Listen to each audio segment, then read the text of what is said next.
I loved Bard. Here's the thing about cold weather in January that's very reminiscent of Bard. They closed the school. It is so cold in New York State up there that they can't even afford to heat it. It's a little beautiful school on the Hudson, 2 hours north of New York City. Brick buildings, long history. Used to be for Episcopal priests. Now it's co-ed liberal arts. Woo, is it liberal? Yes. Anyway, I'm going to that someday.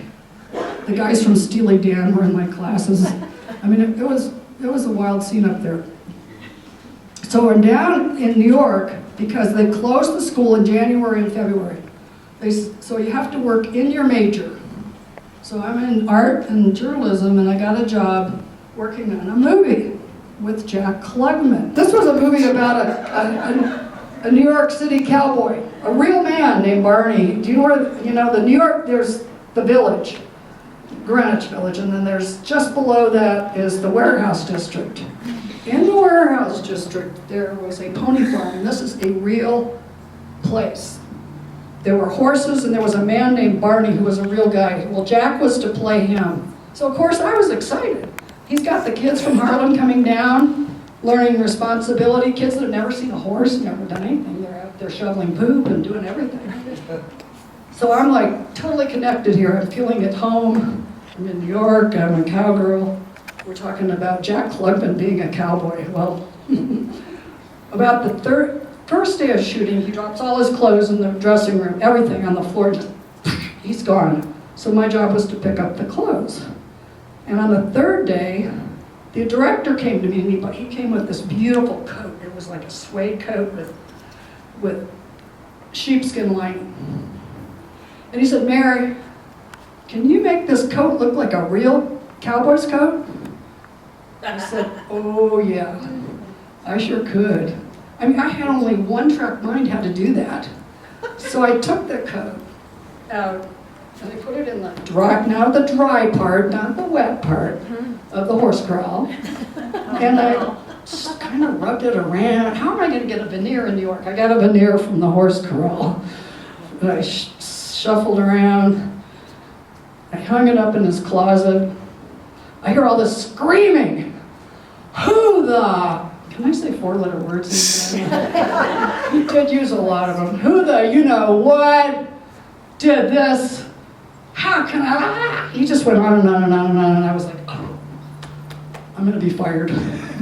My first job in film, and I love this film. Oh no, I'm going to be fired. And I was making pretty good money too for me, And I went in and I said, "Jack, I'm really sorry, but the director told me to do this." And he says, "Yeah, but I'm in a New York City hotel, upscale hotel, and they're not going to let me in smelling like a horse."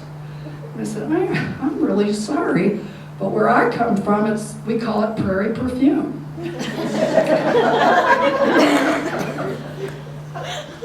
Now, that night I couldn't sleep. I thought, I'm going to come back and they're going to say, you're gone, you're out of here.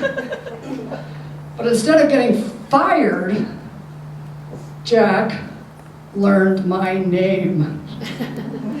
I guess he thought if he knew me better, we could work better together. And we did.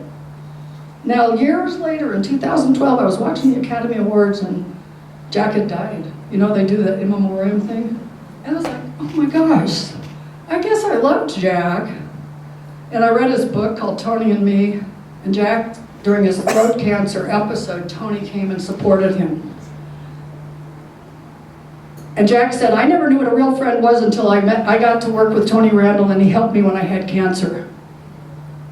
Tony just changed his whole emotional outlook. He showed him how to be a friend, how much a friend could love him. And it changed him. And I realized, when he didn't get me fired for that coat thing, I think he knew I had good intentions. And it was kindness of him. So I made some other errors on that movie too that I kind of overlooked. I mean, it was new.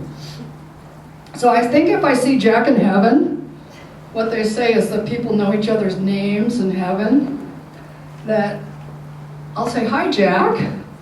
And he'll say, "Hi, Mary." And I'll say, "Jack, what did you ever do with that coat?"